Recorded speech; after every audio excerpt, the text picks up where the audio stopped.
Tenant एक action thriller science fiction film है जिसे क्रिस्टोफर नोलन ने लिखा और डायरेक्ट किया है। ये एक कॉम्प्लिकेटेड फिल्म है जिसे एक बार में समझ पाना काफ़ी कठिन काम है। इसे मैंने कई बार देखा है, तब जाकर इसके कुछ कॉन्सेप्ट समझ में आए हैं, जो मेरा स्पेकुलेशन भी हो सकता है। इस फिल्म को समझ पाना इतना कठिन इसलिए है क्योंकि ये एक ऐसी साइंस फिक्शन फिल्म है जिसका रियल साइंस से ज़्यादा लेना देना नहीं है। ऊपर से इसमें कई प्लॉट एक साथ चलते रहते हैं।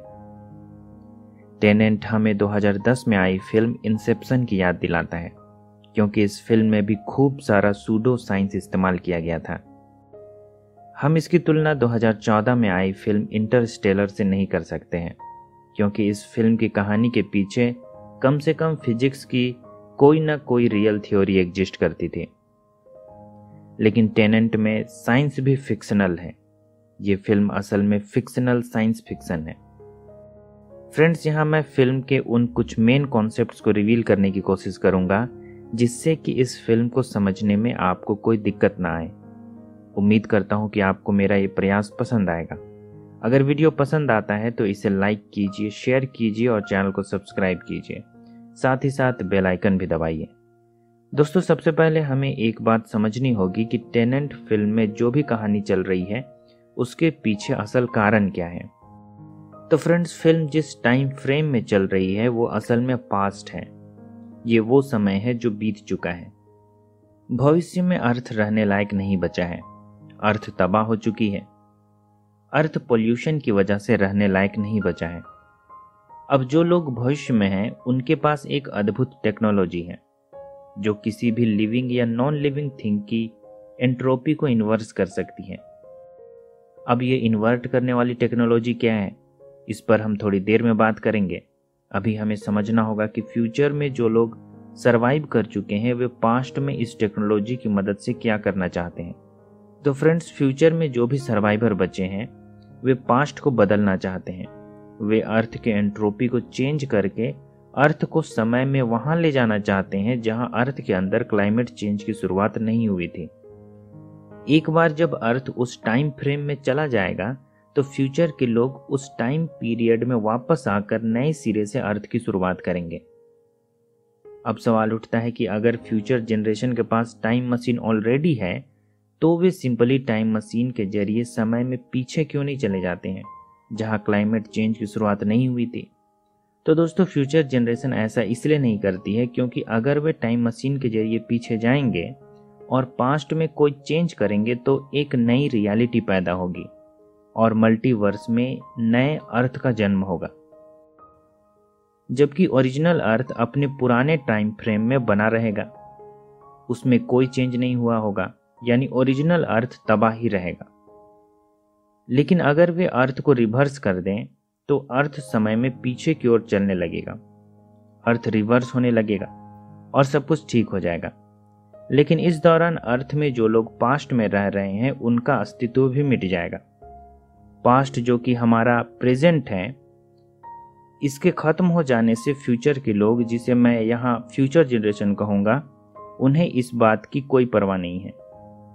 इस फिल्म में ग्रैंडफादर पैराडॉक्स को एक्सेप्ट नहीं किया गया है, ऐसा मुझे लगता है। ग्रैंडफादर पैराडॉक्स का मतलब है कि अगर पास्ट में जाकर कोई अपने ग्रैंडफादर को, जब उसका ग्रैंडफादर बच्चा ही था, उसे मार दे तो इसका मतलब होगा कि उसके ग्रैंडफादर ने ना तो उसके पिता को जन्म दिया और ना ही कभी ग्रैंडसन अस्तित्व में आया।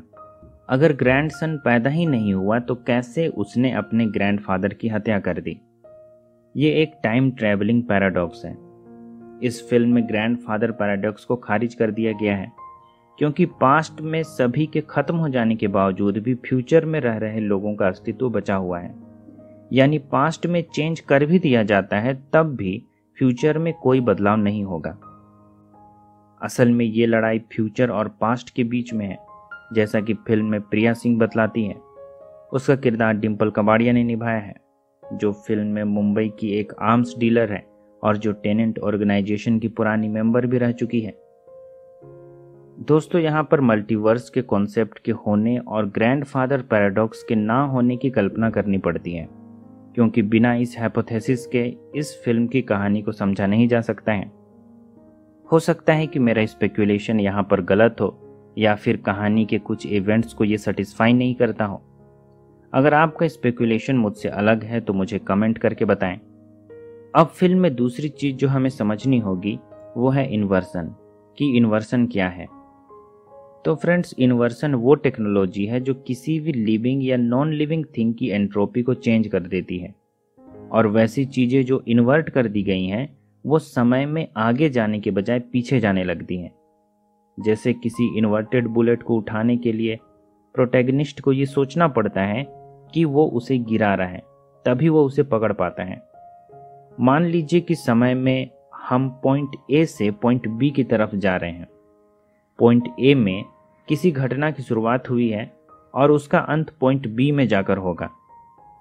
जैसे एक बर्फ का टुकड़ा टाइम के ए पॉइंट से पिघलना शुरू होता है और पॉइंट बी तक पहुंचते पहुंचते पिघलकर पानी में बदल जाता है। लेकिन अब अगर बर्फ को इन्वर्ट कर दिया जाए, यानी उसकी एंट्रोपी को चेंज कर दिया जाए, तो उसके लिए समय उल्टा चलने लगेगा। बर्फ की शुरुआत पानी के रूप में होगी और ये धीरे धीरे पानी से बर्फ के रूप में बदलने लगेगा। यानी तब समय पॉइंट बी से शुरू होगा और पॉइंट ए में जाकर खत्म होगा। जब बुलेट को इन्वर्ट कर दिया जाता है तो उसका डिस्ट्रक्शन पहले होता है और ट्रिगर दबाते ही बुलेट वापस बंदूक के अंदर चली जाती है, जैसे कि वो कभी फायर ही ना की गई हो। और ट्रिगर दबाते ही बुलेट से हुआ डिस्ट्रक्शन अपने आप हील हो जाता है। इसका मतलब है कि किसी लिविंग या नॉन लिविंग थिंग को इन्वर्ट कर दिया जाता है तो उसकी शुरुआत घटना के अंत के रूप में होती है, और जैसे जैसे समय बीतता है घटना अंत से शुरुआत की तरफ जाने लगती है। अब अगर किसी इंसान को इन्वर्ट किया जाता है तो इन्वर्टेड इंसान को सांस लेने के लिए ऑक्सीजन मास्क की जरूरत पड़ती है, क्योंकि इन्वर्टेड ह्यूमन लंग्स बाहर के ऑक्सीजन को इनहेल नहीं कर सकता है। एक इन्वर्टेड ह्यूमन के लिए हीट कोल्ड का काम करेगी और कोल्ड हीट का काम करेगी।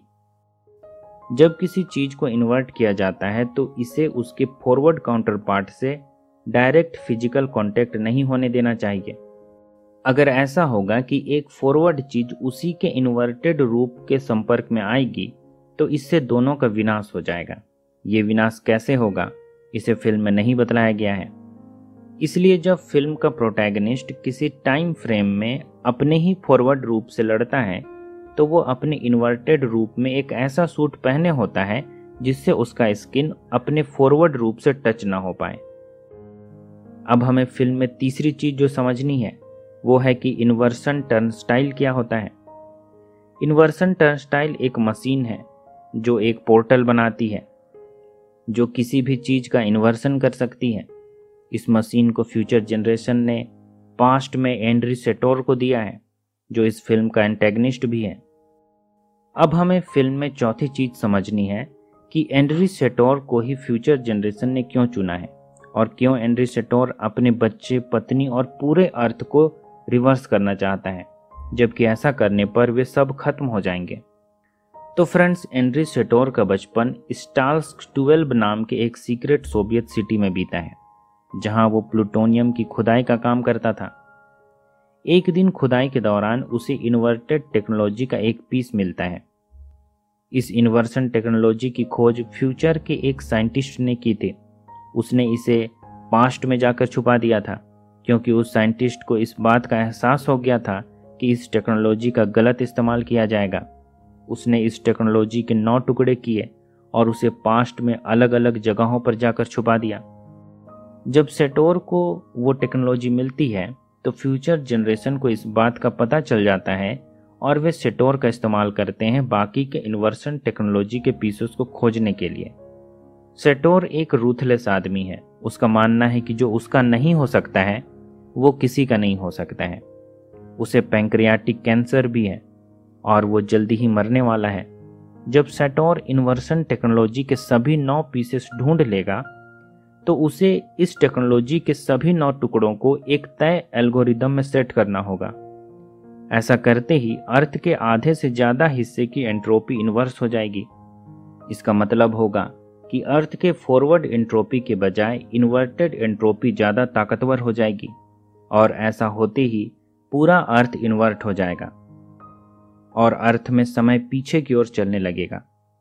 और जब ऐसा होगा तो अर्थ में रह रहे लोगों का अस्तित्व भी खत्म हो जाएगा, क्योंकि पास्ट का वो टाइम फ्रेम ही वैनिश हो जाएगा। पास्ट ही समय चक्र से गायब हो जाएगा। अब चूंकि सेटोर कैंसर से मरने वाला है, वो सोचता है कि उसके मरते ही वो टेक्नोलॉजी को तय एल्गोरिदम में अलाइन कर देगा।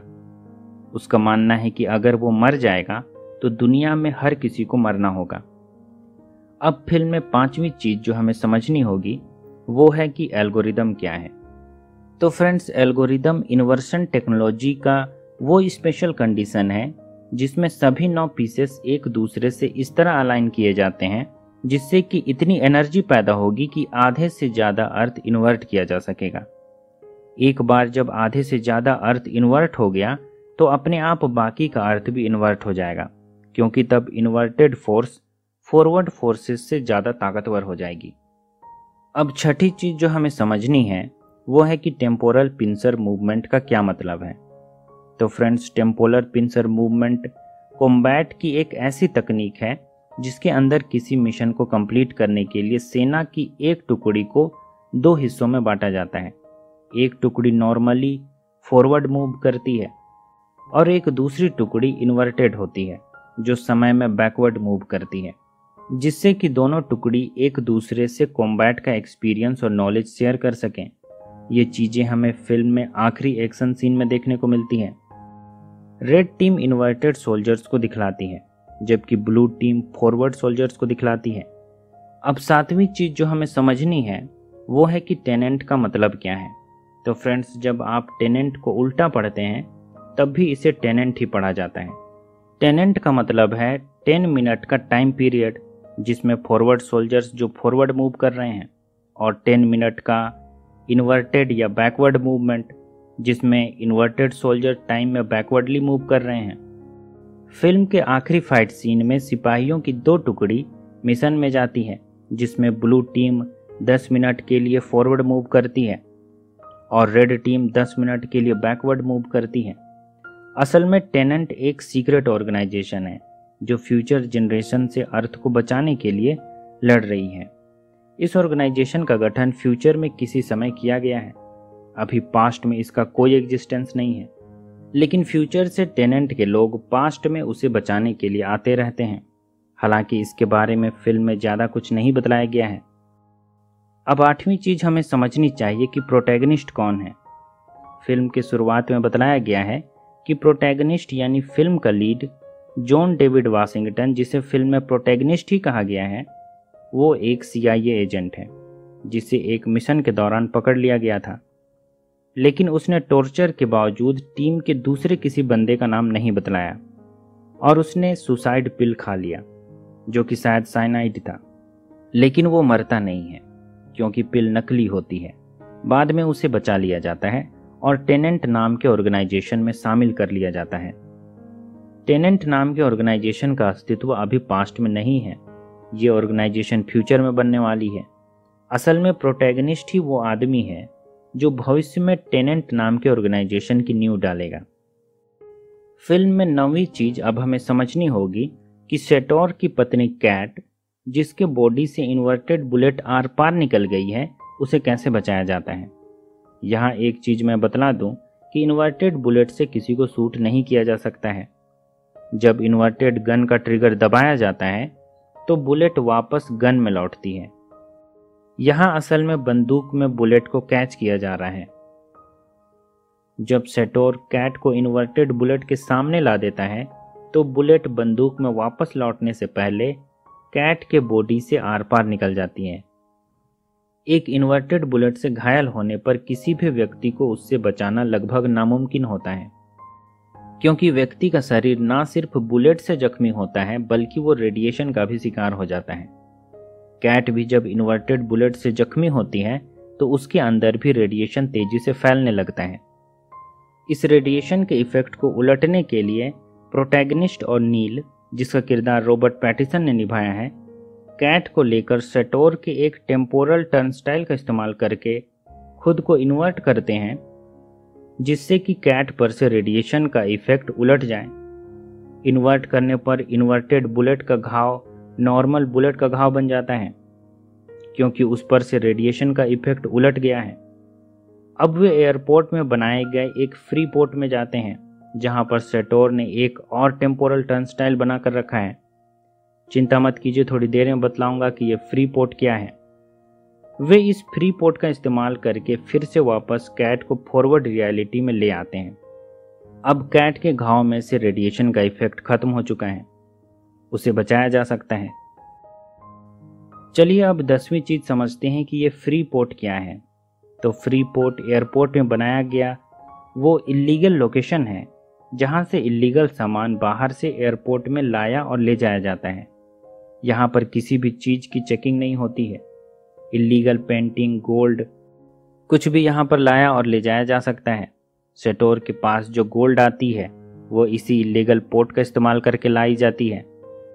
यहाँ पर कोई टैक्स और पेपर वर्क का झंझट नहीं है। अब हमें एक सवाल का जवाब भी ढूंढ लेना चाहिए कि क्या नील कैट का बेटा है जो फ्यूचर से प्रोटैगनिस्ट को प्रोटेक्ट करने के लिए यहाँ आया है। तो इसका जवाब है कि मे बी ऐसा हो सकता है कि नील कैट का बेटा हो, पर मुझे लगता है कि नील कैट का बेटा नहीं हो सकता है, क्योंकि अगर वो कैट का बेटा होता तो कैट को गोली लगने पर उसे इस बात का कोई दुख तो जरूर होता। अगर वो कैट का बेटा होता तो नील के चेहरे पर थोड़ा दुख जरूर दिखाई पड़ता, क्योंकि माँ और बेटे के बीच एक इमोशनल रिलेशन जरूर होता है। लेकिन कैट से पहली बार मिलने पर और उसे जख्मी देखने पर भी नील के चेहरे पर कोई इमोशन नहीं होता है। नील के लिए कैट एक अजनबी है। कैट अगर उसकी माँ है भी तो शायद उसे इस बात का पता नहीं है। फ्रेंड्स, फिल्म में हमें एक चीज और समझ लेनी चाहिए। जैसे फिल्म में 5 नाम बार बार लिए जाते हैं, सेटोर, अरेपो, टेनेंट, ओपेरा और रोटास। सेटोर फिल्म का एंटेगनिस्ट है। सेटोर को उलट देंगे तो रोटास बन जाएगा। रोटास फ्री पोर्ट की सिक्योरिटी है। अरेपो एक फ्रॉड है जो नकली पेंटिंग बनाता है। टेनेंट एक सीक्रेट ऑर्गेनाइजेशन है। टेनेंट का एक और छुपा हुआ मतलब है कि 10 मिनट फॉरवर्ड और 10 मिनट इन्वर्टेड। और ओपेरा जहां से फिल्म की कहानी शुरू होती है। असल में ये 5 नाम एक पैलिंड्रोमिक स्क्वायर से लिया गया है जो लगभग 2000 साल पुरानी समझी जाती है। इसमें लिखा हर नाम लेफ्ट टू राइट और अप टू डाउन सेम पढ़ा जाता है, और अगर इसे राइट टू लेफ्ट पढ़ा जाए और डाउन टू अप पढ़ा जाए तब भी ये सेम होती है। यही इस पैलिंड्रोमिक स्क्वायर की खासियत है। इसका असल में क्या मतलब है ये किसी को मालूम नहीं है, सब मात्र स्पेकुलेशन है। फ्रेंड्स, इस एक्सप्लेनेशन में बस इतना ही। उम्मीद है कि ये आपको पसंद आया होगा। अगर एक्सप्लेनेशन आपको पसंद आया है तो इस वीडियो को लाइक, शेयर और सब्सक्राइब कीजिए। देखने के लिए शुक्रिया।